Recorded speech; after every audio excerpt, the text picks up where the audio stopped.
ভ্রমণটা ছিল একান্ত ব্যক্তিগত। কোরআনে মুসা আলাইহিস সালামের কথা পড়তে গেলে দেখা যায় তিনি হয়তো সরাসরি আল্লাহর সাথে কথা বলছেন, অথবা ইসরায়েলিদের সাথে আচরণ করছেন, বা তিনি ফেরাউনকে চ্যালেঞ্জ জানাচ্ছেন। তার ভূমিকাটি ছিল জনসাধারণের সাথে সম্পর্কিত। কিন্তু এই ঘটনাটি আমরা মুসা আলাইহিস সালাম সম্পর্কে যা যা জেনেছি তার থেকে একেবারেই ব্যতিক্রম। বস্তুত এই ঘটনা নিয়ে রহস্যের কোনো শেষ নেই। আমরা এমনকি জানি না এটি তার জীবনের কোন পর্যায়ে সংঘটিত হয়েছে। দৃশ্যত মনে হয় ঘটনাটি পানি অতিক্রম করার পরে ঘটে, কিন্তু ঐতিহাসিকভাবে ঠিক কখন কোন জায়গায় আমরা তার কিছুই জানি না। আর আল্লাহ সিদ্ধান্ত নিয়েছেন আমাদেরকে না বলার। এই খুতবার জন্য আমি কিছু কথা আজকে বলতে চাই।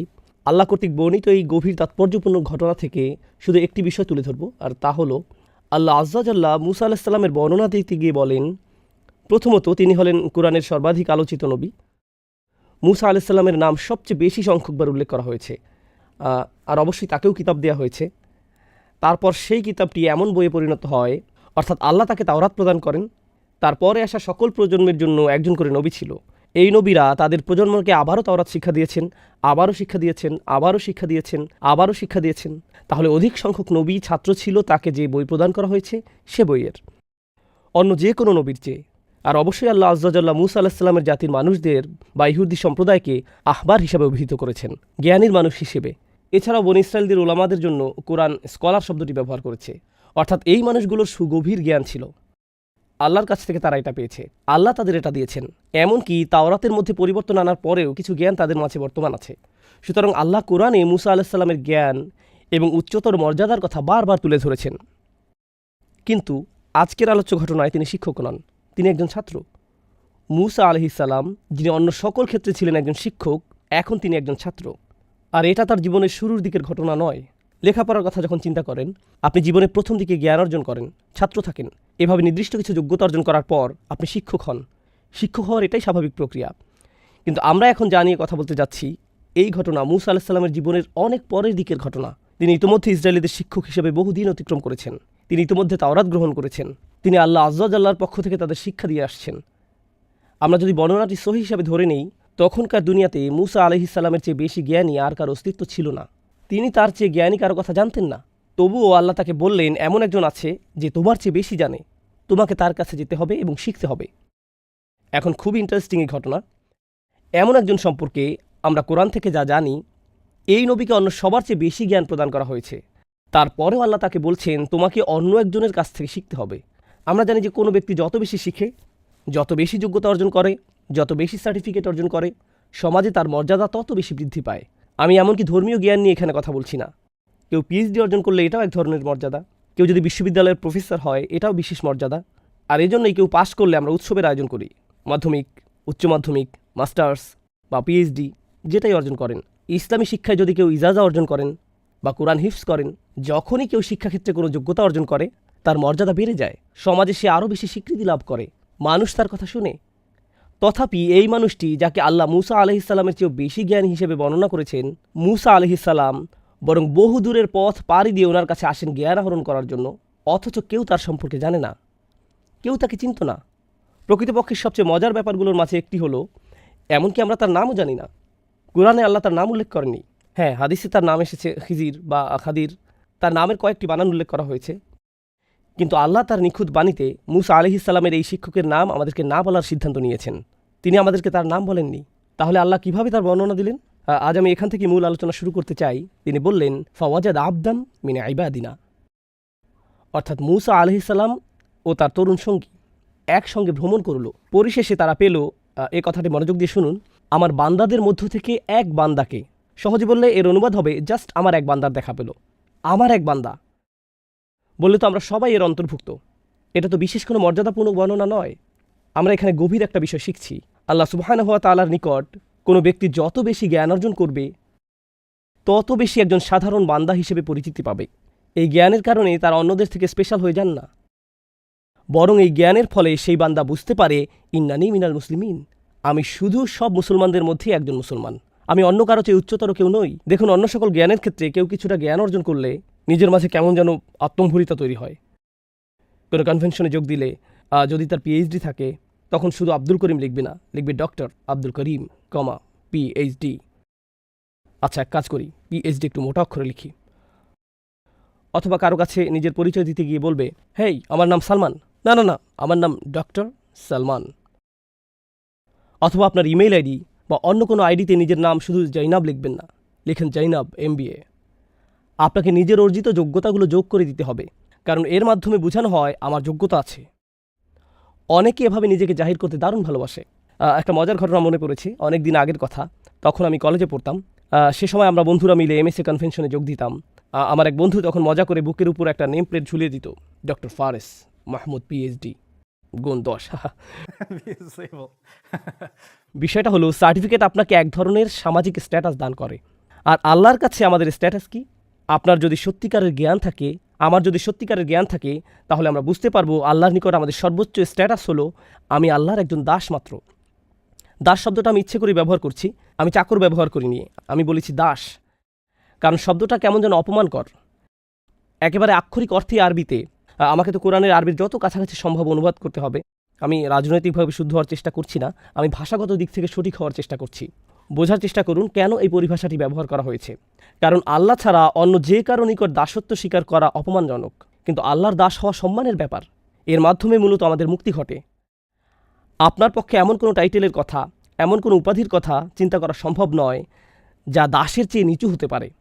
দাস, পৃথিবীতে মানুষ যত ধরনের চাকরি করে, চাকরিতে যত ধরনের পদ আছে, কেউ যদি দাসত্বের পদ গ্রহণ করে, এর চেয়ে বিনয়ী, এর চেয়ে নিচু আর কোনো পদ হতে পারে না। আর এই ঘটনায় আমরা দেখতে পাচ্ছি এমন একজনকে যার রয়েছে সর্বোচ্চ জ্ঞান, তথাপি সব মিলিয়ে তিনি শুধুই একজন আবদান, একজন দাস। অধিকন্তু এটা আল আবদ ব্যবহার করা হয়নি, এটা এমনকি মুআররাফ বিল নামও নয়। এখানে এমনকি সুনির্দিষ্ট করে দাসটিও বলা হয়নি। এমন বলা হয়নি যে ইনি সেই লোক যার কাছ থেকে তুমি শিখবে, না, যে কোনো একজন দাস। কারণ এখান থেকে আমরা জানতে পারি সত্যিকার অর্থে ইসলাম শিখার অর্থ কী। কেউ যখন সত্যিকার অর্থে আল্লাহর জ্ঞান আহরণ করে, তখন আসলে সে ব্যক্তি আরও বেশি বেশি বেশি সাধারণ মানুষদের অন্তর্ভুক্ত, তাদের উপরে নয়। সে অন্য সবার উপরে নয়, সে আরও বেশি বিনম্র, যত ডিগ্রি তার থাকুক না কেন। জানো আমি কোন ভার্সিটি থেকে পাশ করেছি? জানো আমার কতগুলো ডিগ্রি আছে? তোমার কি এই বিষয়ে ইজাজা আছে? তুমি কি অমুক শায়েখের কাছ থেকে শিখেছ? এর কোনো কিছুই এখন আর গুরুত্ব বহন করে না, এগুলো এখন অনুপস্থিত। প্রায় বছরখানেক আগের একটা চমৎকার অভিজ্ঞতার কথা আমার মনে পড়েছে। আমি আরব উপদ্বীপের দেশ ওমানে ভ্রমণে গিয়েছিলাম। সেখানকার একটি প্রোগ্রামে আমি যোগ দিয়েছিলাম, যা একটি মসজিদে আয়োজন করা হয়েছিল। প্রোগ্রামটি ছিল 7 দিনব্যাপী। এটা ছিল একটা ইতিকাফ, যাতে আমরা 500 জন উপস্থিত ছিলাম। এটি ছিল শুধু কোরআন নিয়ে গভীর চিন্তাভাবনা বিষয়ক প্রোগ্রাম। এটাই ছিল তার মূল উদ্দেশ্য। এই প্রোগ্রামে যোগ দেওয়ার জন্য কিছু বিস্ময়কর নিয়মকানুন ছিল। তার মাঝে একটি ছিল, কোনো ফোন নেওয়া যাবে না। আস্তাগফিরুল্লাহিল আযীম। প্রোগ্রাম আয়োজকদের কাছে ফোন রেখে আসতে হবে। যদি কোনো ইমার্জেন্সি কল আসে, তাহলে তারা তা হ্যান্ডেল করবে। কিন্তু 7 দিন ধরে আপনি ফোন পাবেন না। আমি জানি না আপনি ফোন ছাড়া এমনকি নিঃশ্বাস নেবেন কীভাবে। তো আমাদের সাথে কোনো ফোন ছিল না। দ্বিতীয় নিয়ম ছিল, আপনি শুধু আপনার নাম উল্লেখ করতে পারবেন এবং কোথা থেকে এসেছেন। এছাড়া নিজের সম্পর্কে আর কিছুই বলতে পারবেন না, কিছুই না। সেখানে ছিলেন হাদিসের স্কলার, কেউ কেউ ছিলেন বিশাল ধনী, কেউ ছিলেন মাশায়েখরা যারা সমগ্র জীবন ধরে শিক্ষা দিয়ে গেছেন, আবার কেউ কেউ ছিলেন শুধু 2টা উটের মালিক, সারা জীবন শুধু এই 2টা উটের দেখাশোনা করে গেছেন। সেখানে আরও ছিলেন ট্যাক্সি ড্রাইভার। কিন্তু আমরা কারো আসল পরিচয় জানতাম না, কেউ জানে না কার পরিচয় কী। সর্বসাকুল্যে আপনি শুধু বলতে পারতেন, ইসমি কাজা ওয়া কাজা আনামিন, শুধু এইটুকুই। আপনি এমনকি বলতেও পারতেন না আপনার বয়স কত, আমি অমুক কাজ করি, অমুক চাকরি করি, না। আবার যখন কোরআন নিয়ে আলোচনা করতে যাবেন, তখন স্কলারদের উদ্ধৃতি দিতে পারবেন না, আরবির ভাষাতাত্ত্বিক বিশ্লেষণ বা এরকম কিছু করতে পারবেন না। কারণ এতে কেউ হয়তো বুঝে যেতে পারে, আচ্ছা উনি তাহলে একজন স্কলার। অতএব আপনি এভাবে কথা বলতে পারবেন না। সব কিছু মৌলিক আলোচনার মধ্যে সীমাবদ্ধ রাখতে হবে। এগুলো ছিল নিয়মকানুনের অন্তর্ভুক্ত। অংশগ্রহণকারীদের অধিকাংশই ছিল স্কলার। অংশগ্রহণকারীদের মধ্যে বড় বড় পণ্ডিত ব্যক্তিরা ছিলেন। অনুষ্ঠানটি ছিল মূলত বিনম্রতার অনুশীলন। 7 দিন ধরে বিনম্রতা শেখার খুবই গভীর একটা অনুশীলন ছিল সেটা। আমরা যেন শুধু আবদাম বিন ইবাদিনা হতে পারি, যেন শুধু একজন দাস হতে পারি। শাহ ওয়ালিউল্লাহ দেহলভী রহমাহুল্লাহ অসাধারণ সুন্দর একটি কথা বলেছেন, এটা আমার মাথায় বদ্ধমূল হয়ে আছে। যুবক বয়সে যখন প্রথম শুনেছিলাম তখন থেকে। যার সত্যিকারের জ্ঞান রয়েছে তিনি তার বর্ণনা দিয়েছেন। তিনি বলেন, একটি গাছে যখন ফল ধরে তখন তার ডালপালাগুলো নুয়ে পড়ে। গাছে ফল ধরলে ডালপালাগুলো নিচের দিকে ঝুঁকে পড়ে। ব্যাপারটা হলো, নিজের ভেতরে যদি সত্যিকারের জ্ঞান ফল ধারণ করে থাকেন, আপনি নম্র হয়ে নুয়ে পড়বেন। নিজেকে আপনার বড় কিছু মনে হবে না। কেউ যদি আপনার জ্ঞান নিয়ে প্রশ্ন তোলে, আপনার সমালোচনা করে, নিজের মাথায় তখন আপনি এভাবে ভাববেন না, আমার সম্পর্কে প্রশ্ন করার তুমি কে, এভাবে আমি চিন্তা করব না। আমরা বরং চিন্তা করব আবদাম বিন ইবাদিনা এর মতো। এখন মূসা আলাইহিস সালামকে কিতাবের জ্ঞান প্রদান করা হয়েছিল, তাকে ঐশী জ্ঞান প্রদান করা হয়েছিল। এটা আমার খুতবার পরবর্তী অংশ, যা আমি আপনাদের সাথে শেয়ার করতে চাই। মূসা আলাইহিস সালামকে তাওরাত দেওয়া হয়েছিল, যা ছিল আল্লাহর বাণী। এটা ছিল সে সময়ের কোরআন। এমনকি কোরআনের এক স্থানে এটাকে অন্য একটি কোরআন হিসেবে বর্ণনা করা হয়েছে। এরকম একটি কিতাব তাকে দেয়া হয়েছিল। সুতরাং তিনি আল্লাহর কালাম শিখেছিলেন। তাহলে কিভাবে তিনি আল্লাহর বাণী থেকে গভীর বা ভিন্ন কিছু শিখবেন? তিনি তো ইতিমধ্যে আল্লাহর বাণী শিখেছেন। তাহলে তিনি কিভাবে অন্য একজনের কাছ থেকে শিখবেন?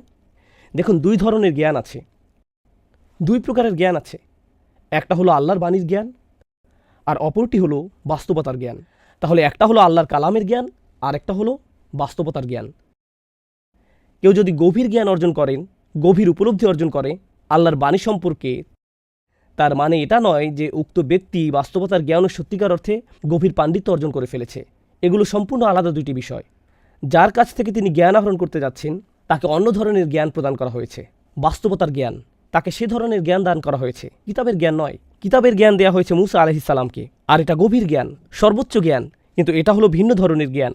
আরেকটা কারণে আমি বিষয়টার উপর গুরুত্ব দিতে চাই যে কেন আল্লাহ আজ্জাল্লাহ তার বিনম্রতার কথা প্রথমে উল্লেখ করেছেন এত জোর দিয়ে, এবং এরপর যোগ করেছেন আতাইনাহু রাহমাতাম মিন ইনদিনা ওয়া আল্লামনাহু মিন লাদুন্না ইলমা। এই অংশটি মনোযোগ দিয়ে শুনুন। প্রথমে বলা হলো সে শুধুই আমার দাসদের মাঝে একজন দাস, এটুকুই, একজন গোলাম মাত্র। দ্বিতীয় ব্যাপার হলো আল্লাহ বিশেষভাবে তাকে রহমত দান করেছেন। এরপর বললেন আমার পক্ষ থেকে তাকে বিশেষ জ্ঞান দান করেছিলাম, অর্থাৎ আল্লাহ তাকে এমন জ্ঞান দান করেছেন যে জ্ঞান কেউ তাকে কোনোদিন শেখাতে পারত না। তাকে এমন কিছু বিশেষ জ্ঞান দান করা হয়েছে, বাস্তবতার জ্ঞান। তিনি বাস্তবতাকে এমনভাবে দেখতে পেতেন যেভাবে আমরা কোনোদিন দেখতে সক্ষম হব না। এখন যে ব্যাপারটাতে আমি আপনাদের মনোযোগ আকর্ষণ করতে চাই তা হলো আল্লাহ আজ্জাল্লাহ প্রথমে তাকে রহমত দান করেছেন। প্রথমে রহমত, পরে জ্ঞান। আতাইনাহু রাহমাতাম মিন ইনদিনা ওয়া আল্লামনাহু মিন লাদুন্না ইলমা। এই ব্যাপারটা কেন গুরুত্বপূর্ণ যে আল্লাহ তাকে রহমত দান করেছেন? বিশেষভাবে আল্লাহ তাকে রহমত দান করেছেন। আরবিতে এটাকে বলা হয় আতফ বায়ান। এমন ধরনের কিছু জ্ঞান আছে, আপনাকে যদি তা দেয়া হয় আপনার প্রতি এর চেয়ে বড় কোনো রহমত আর হতে পারে না। যদি এগুলো জানা থাকে আপনার জীবন অনেক সহজ হয়ে যাবে। যদি এগুলো জানা থাকে সুখী হয়ে যাবেন। যদি এগুলো জানেন আপনার সমস্যা দূর হয়ে যাবে। এর চেয়ে বড় রহমত আর কী হতে পারে যে আপনার অন্তর আর অশান্ত হবে না, আপনি আর উদ্বিগ্ন হবেন না, আপনি আর দুঃখিত হবেন না, আপনি আর কখনো বিরক্ত হবেন না। আপনি সর্বদা আশীর্বাদপুষ্ট জীবনযাপন করবেন, কারণ আল্লাহ তার পক্ষ থেকে আপনাকে বিশেষ রহমত দান করেছেন, বাস্তবতা সম্পর্কে বিশেষ ধরনের জ্ঞান। এই ধরনের জ্ঞান খিজির আলাইহিস সালামকে দেওয়া হয়েছিল। এখন কিভাবে এটা কাজ করে?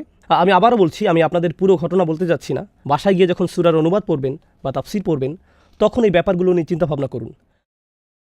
আল্লাহ আজ্জাল্লাহ আমাদেরকে মূসা আলাইহিস সালামের সাথে সেই ভ্রমণে নিয়ে যাচ্ছেন। মূসা আলাইহিস সালাম তার সাক্ষাৎ পেয়ে তাকে বললেন, আলা আন তুআল্লিমানি মিম্মা উল্লিমতা রুশদা, আমি কি আপনাকে অনুসরণ করতে পারি? এর ফলে আপনাকে যে বিষয়গুলো শেখানো হয়েছে তার থেকে কিছু বিষয় আমাকে শেখাতে পারবেন? তখন শুরুতেই তিনি মূসা আলাইহিস সালামকে বললেন, এর জন্য আগে আপনাকে কিছু শর্ত পূরণ করতে হবে। যেমন ভার্সিটিতে ভর্তি হতে হলে আমাদেরকে আগে কিছু শর্ত পূরণ করতে হয়। আমাকে অনুসরণ করার জন্য যে যোগ্যতা দরকার তা হলো সবর। আপনার সেটা নেই। ইন্নাকা লান তাসতাতিআ মা'ইয়া সাবরা, আপনি কিছুতেই আমার সাথে ধৈর্য ধারণ করতে পারবেন না। আপনার পক্ষে নিজেকে থামিয়ে রাখা সম্ভব হবে না। আপনি সংযম ধরে রাখতে পারবেন না। এই ব্যাপারটা একটু বেশি কঠিন। কি? মূসা আলাইহিস সালাম নিজেকে হ্যান্ডেল করতে পারবেন না? তিনি ফিরআউনকে হ্যান্ডেল করতে পেরেছিলেন, তিনি পানি অতিক্রম করা হ্যান্ডেল করতে পেরেছিলেন, তিনি বনী ইসরায়েলের মতো বেয়ারা জাতিকে পরিচালিত করতে পেরেছিলেন। তিনি ইতিমধ্যে অনেক কিছু হ্যান্ডেল করেছেন। যে মানুষেরা তাকে হত্যা করতে চেয়েছিল তিনি তাদেরকে হ্যান্ডেল করেছেন। আর খিদির আলাইহিস সালাম বলছেন আপনি আমার সাথে ধৈর্য রাখতে পারবেন না? ইনি হলেন সেই মূসা আলাইহিস সালাম যিনি ইসরায়েলিদেরকে বলেছিলেন ধৈর্য ধারণ করতে।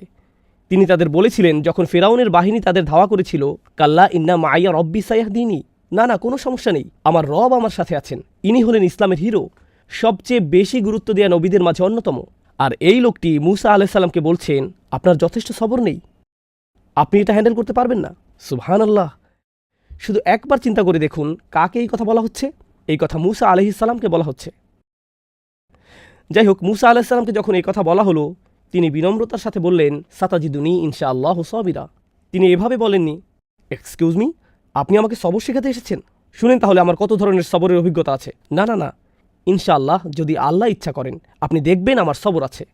যদি আল্লাহ ইচ্ছা করেন। তিনি এমনকি নিজের সম্পর্কে গ্যারান্টিও দেননি। দেখুন, হ্যাঁ আমি আগে ধৈর্য ধরেছি অনেকবার, কিন্তু তার মানে এটা নয় যে আমি সব সময় ধৈর্য ধরতে পারবো। যদি আল্লাহ ইচ্ছা করেন আমি আশা করছি আপনি আমাকে ধৈর্যশীল পাবেন।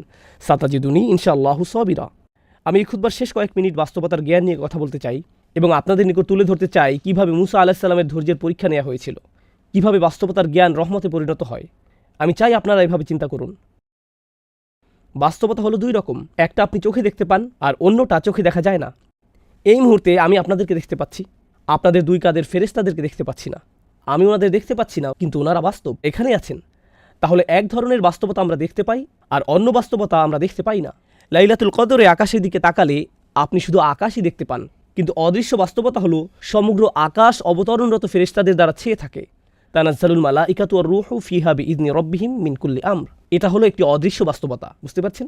একটা হলো দৃশ্যমান বাস্তবতা এবং অপরটা হলো অদৃশ্যমান বাস্তবতা। এই জ্ঞান আমরা যা প্রতিনিয়ত দেখতে পাচ্ছি, আমাদের সকল মতামতগুলো, সকল অনুভূতিগুলো এবং সকল চিন্তাভাবনাগুলো সব সময় দৃশ্যমান বাস্তবতা দ্বারা প্রভাবিত হয়।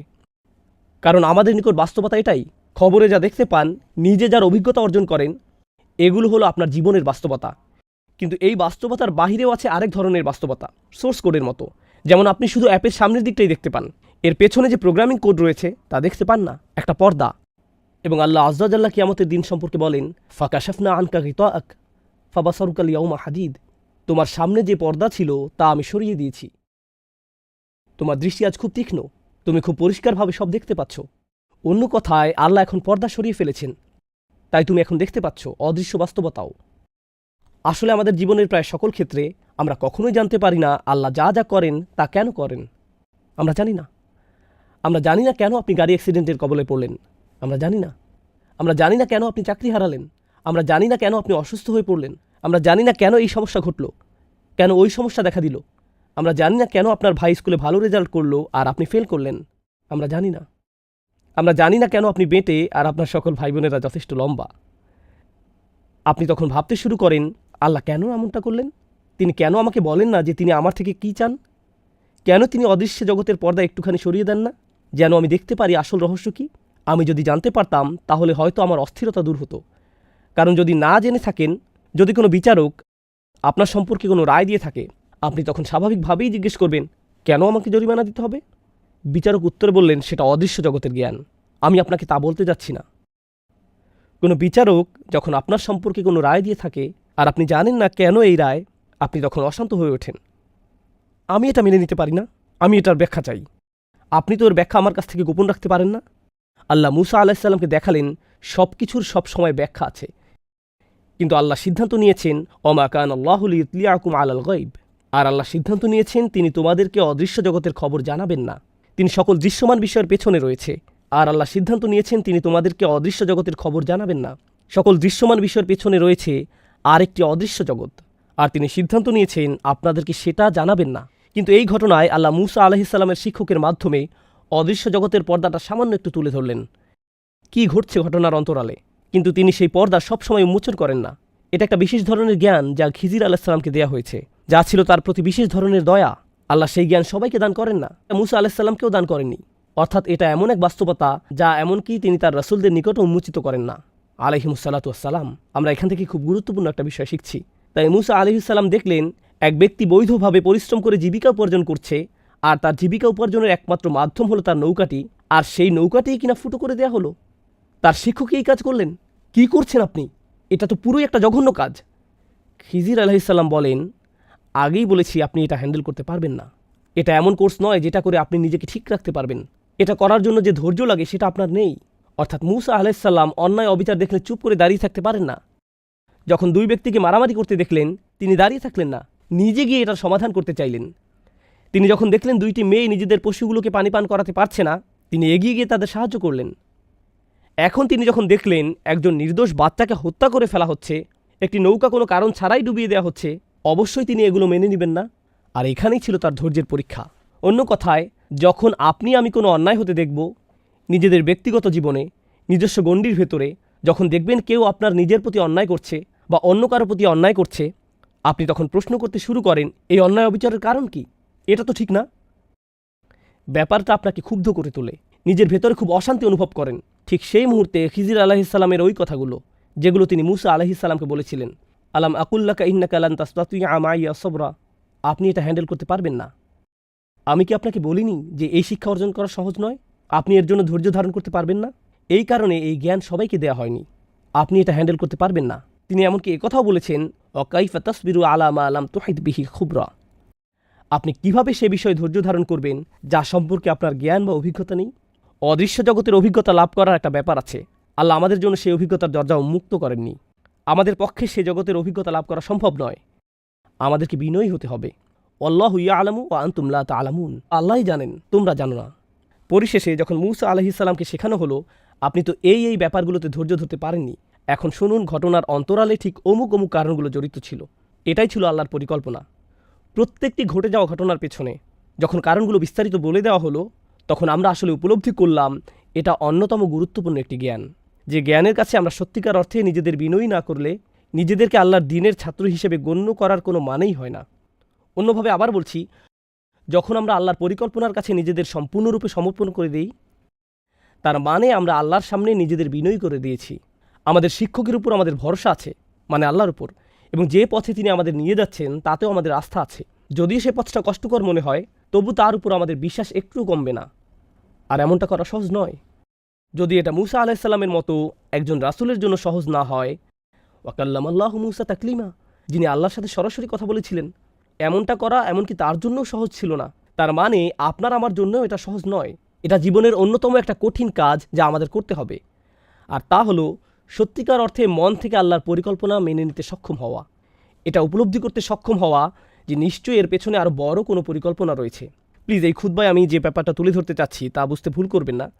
আমি বলছি না যে মানুষ যখন আপনার সাথে বৈষম্যমূলক আচরণ করে বা অন্যায় আচরণ করে অথবা কোনো অন্যায় কাজ হতে দেখেন, আপনার তখন কিছু বলা উচিত না, কারণ এটা আল্লাহর প্ল্যান। আমি এখানে ধৈর্য অবলম্বন করব, কিছু বলবো না। এখানে এটা বলা হয়নি। এখানে এমন সব ঘটনাবলী সম্পর্কে বলা হচ্ছে যা আমাদের নিয়ন্ত্রণের বাহিরে। যখন এমন কিছু ঘটে যা আমাদের পক্ষে নিয়ন্ত্রণ করা সম্ভব হয় না, মনে রাখবেন তার জন্য একটা পরিকল্পনা আছে। তখনও আল্লাহর একটা পরিকল্পনা কাজ করে। আমাদেরকে তো ন্যায় বিচারের জন্য দাবি জানাতে হবে, অন্যায়ের বিরুদ্ধে রুখে দাঁড়াতে হবে, এই বাধ্যবাধকতা আমাদের উপর আছে। কিন্তু এটা এর বাহিরের একটা বিষয়। ওইটা তো সুস্পষ্ট কমন সেন্সের ব্যাপার, যা নিয়ে কোরআনের সর্বোচ্চ আলোচনা করা হয়েছে। কিন্তু আল্লাহ আজ্জা জাল্লার সামনে একটি মনোভাব পোষণ করার ব্যাপার আছে। আমি এভাবে বলবো না, ইয়া আল্লাহ, আমি তো এই পরিকল্পনার পেছনে কোনো যৌক্তিক কারণ খুঁজে পাচ্ছি না। যদি আমি প্ল্যান করতাম আরও ভালোভাবে করতাম, মাআযাল্লাহ। যদি এমন চিন্তা কারো মাথায় এসে পড়ে, এই চিন্তাকে অবশ্যই মেরে ফেলতে হবে। কারণ আমার পরিকল্পনার চেতনা, আমার সিদ্ধান্ত নেওয়ার ক্ষমতা সব সময় দুর্বল। আপনি কি ভাবছেন আপনি আল্লাহর চেয়ে বেশি দয়ালু? আপনি কি ভাবছেন আপনি আল্লাহর চেয়েও বড় ন্যায় বিচারক? আমি কি ভাবছি আমি আল্লাহর চেয়ে ভালো পরিকল্পনাকারী? আমি আল্লাহর চেয়ে বেশি জানি, আল্লাহর চেয়ে বেশি প্রজ্ঞা আছে আমার? এটাই কি আমি ভাবছি? কারণ আমি যখন তার সিদ্ধান্তকে এভাবে প্রশ্ন করি, সুস্পষ্ট রূপে আমি কোনো ভুল করছি। অবশ্যই কখনো কখনো আমরা এমন চিন্তার কাছাকাছি চলে আসতে পারি। এমনকি ফেরেশতারাও একবার কাছাকাছি চলে এসেছিলেন। তারা বুঝতে পারেননি কেন আদম আলাইহিস সালামকে সৃষ্টি করা হয়েছে। তারা বুঝতে পারেননি। তারা এমনকি আল্লাহ আজ্জা জাল্লাকে জিজ্ঞেস করলেন, আতাজআলু ফিহা মান ইউফসিদু ফিহা ওয়া ইয়াসফিকুদ দিমা, আপনি কি সেখানে এমন কাউকে সৃষ্টি করবেন যে তাতে ফাসাদ করবে এবং রক্তপাত করবে? আমরা তো বুঝতে পারছি না। কিন্তু তাৎক্ষণিক এটা বলার সাথে সাথেই, কারণ তারা বুঝতে পারছিল না, এতে কোনো সমস্যা নেই, আমরা আল্লাহর কাছে জানতে চাইতে পারি, ইয়া রব, আমি যদি বুঝতে পারতাম কেন এটা ঘটছে, পরিস্থিতি মোকাবেলা করতে আমাকে মানসিক শান্তি দান করুন। কিন্তু তৎক্ষণাৎ ফেরেশতারা কি বলেছিলেন? ওয়া নাহনু নুসাব্বিহু বিহামদিকা ওয়া নুকদ্দিসু লাক। প্রসঙ্গত আপনি নিখুঁত, আমরা এই পরিকল্পনাটা বুঝতে পারছি না, কিন্তু তার মানে এই নয় যে আপনি ভুল সিদ্ধান্ত নিয়েছেন, মোটেই না। এর নাম হলো বিনম্রতা। আল্লাহর বান্দাদের মাঝে একজন বান্দা হওয়ার মানে এটাই, আবদাম মিন ইবাদিনা। একদিকে আপনি ওহির জ্ঞানে পারদর্শী হতে পারেন, আরবি ভাষায় পণ্ডিত হতে পারেন, কোরআন হিফজ করতে পারেন, হাদিস পড়তে পারেন, এই সব কিছু আপনার জানা থাকতে পারে, কিন্তু এই ব্যাপারটা অন্তরে নেই। আল্লাহর জারিকৃত বিধানে আপনার অন্তর সন্তুষ্ট নয়। এরকম সন্তুষ্ট থাকা এবং উপলব্ধি করা যে আল্লাহ যা করছেন তাই উত্তম, এই ব্যাপারটা জানা যে আল্লাহই সর্বোত্তম পরিকল্পনাকারী। আমরা জানি কখনো কখনো একটি চারা গাছ অল্প কিছুদিনের মধ্যেই বেড়ে ওঠে, আবার কখনো কখনো বড় হতে বছরের পর বছর লেগে যায়, রাইট? তাই যে বীজের অভিজ্ঞতা আপনি এখন অর্জন করেছেন, তার ফলাফল কি এখনই দেখা যাবে নাকি আজ থেকে 100 বছর পরে দেখা যাবে, তা আমরা জানি না। সেই পরিকল্পনা আল্লাহর, আমাদের পক্ষে তা জানা কোনোদিন সম্ভব নয়। আল্লাহ আজ্জা জাল্লাহ তা আমাদেরকে না জানানোর সিদ্ধান্ত নিয়েছেন। যখন মুসলমানরা একটি কঠিন সময় পার করছিল, সেই কথাটি বলেই খুতবার সমাপ্তি টানছি। আল্লাহ আজ্জা জাল্লাহ মুসলমানদেরকে বলেছিলেন, যখন তাদের মাঝে প্রশ্ন দেখা দিল, জানেন তো আমরা উহুদের যুদ্ধে ব্যাপক ক্ষয়ক্ষতির সম্মুখীন হলাম। আল্লাহ আজ্জা জাল্লাহ লক্ষ্য করলেন, এমনকি মুসলমানদের মধ্যেও এটা নিয়ে প্রশ্ন দেখা দেওয়া শুরু করলো, কেন আমাদের এমন বিপর্যয় ঘটল? আমাদের সাথে আল্লাহ রসুল আছেন সাল্লাল্লাহু আলাইহি সাল্লাম, তার সাথে আমরা সকল বিশ্বাসীরা এত ত্যাগ কুরবানি স্বীকার করলাম। আল্লাহ বলেন, ওয়াতিলকাল আইয়ামু নুদাউিলুহা বাইনান নাস, এই দিনগুলোকে আমি মানুষের মধ্যে আবর্তিত করে থাকি। ওয়ালিয়ালামাল্লাহুল্লাযীনা আমানু, যাতে আল্লাহ চিনে নিতে পারেন কারা সত্যিকার অর্থে ঈমান এনেছে। জিততে থাকলে তো বিশ্বাস করা সহজ, তাই না? আমি দেখতে চাই কাদের ঈমান তখনও তাজা থাকে যখন কি হয়, যখন পরাজয় হয়। প্রথম যখন এই আয়াত পড়ি, আমি তখন নিউ ইয়র্কে থাকতাম। সে সময় আমি বাস্কেটবল টিম নিউ ইয়র্ক নিক্সের ফ্যান ছিলাম। এই টিম সম্পর্কে যদি কিছু জেনে থাকেন, স্পাইক লিকে দেখবেন সে প্রতিটা ম্যাচে উপস্থিত থাকতো। গ্যালারি থেকে সে শাহাদাত আঙ্গুল নাড়তে থাকতো। খেলায় তার টিম 40 পয়েন্ট পিছিয়ে থাকলেও সে বিশ্বাস হারাতো না। জিতার অবস্থা থাকুক বা না থাকুক, খেলা শেষ হতে মাত্র 3 সেকেন্ড বাকি আছে, তার টিম 40 পয়েন্ট পিছিয়ে আছে, সে তখনও শাহাদাত আঙ্গুল নাড়াতে থাকত। এমন ছিল তার বিশ্বাস। এজন্য তাকে বলা হতো ট্রু লাভার। ব্যাপারটা হলো, যখন আমরা খারাপ সময় অতিক্রম করি, ঠিক সে সময় আল্লাহ দেখতে চান আল্লাহর উপর আমাদের আস্থা আছে কি নেই। ঠিক সে সময় সত্যিকার অর্থে আমাদের ইমানের শুধু পরীক্ষা হবে না, বরং গ্রেড দেওয়া হবে। এভাবে চিন্তা করুন, সে সময় গ্রেড দেওয়া হয়, সেই সময় যে গ্রেড অর্জন করেন সেটাই আসল গ্রেড। সে সময় আপনি কি আল্লাহর উপর সন্তুষ্ট থাকেন? তাই আল্লাহ বলেন, আমি জানতে চাই কারা সত্যিকার অর্থে ঈমান এনেছে। কুরআনের অন্য এক জায়গায় তিনি বলেন, মা কান আল্লাহু লিইউযিরাল মুমিনিনা আলা মা আনতুম আলাইহি হাত্তা ইয়ামিজাল খাবিসা মিনাত তাইয়্যিব। আল্লাহ এমন নন যে তিনি মুমিনদেরকে আরামদায়ক অবস্থায় ছেড়ে দেবেন। তিনি ছেড়ে দেবেন না, তিনি সময়কে কঠিন করে দিবেন যতক্ষণ না তিনি অসৎকে সৎ থেকে পৃথক করেন। ওমা কান আল্লাহু লিইউতলিআকুম আলাল গায়ব। আল্লাহ তোমাদেরকে গায়বের বিধান জানাবেন না, তিনি আপনাদেরকে আসল পরিকল্পনার কথা জানাবেন না, তিনি স্বয়ংই কথা বলছেন।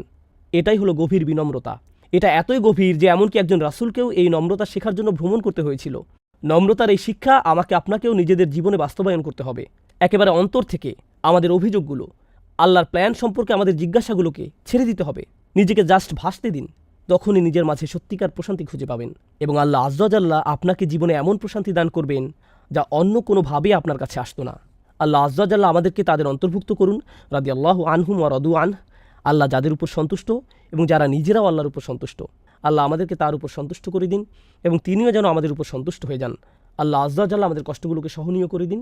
আল্লাহ আজ্জা ওয়া জাল্লা আমাদের কোনো পরীক্ষাকে যেন আমাদের উপর ঈমান হারানোর কারণে পরিণত না করেন। বারাকাল্লাহু লি ওয়া লাকুম ফিল কুরআনিল হাকিম ওয়া নাফা'নি ওয়া ইয়্যাকুম বিল আয়াতি ওয়া যিকরিল হাকিম।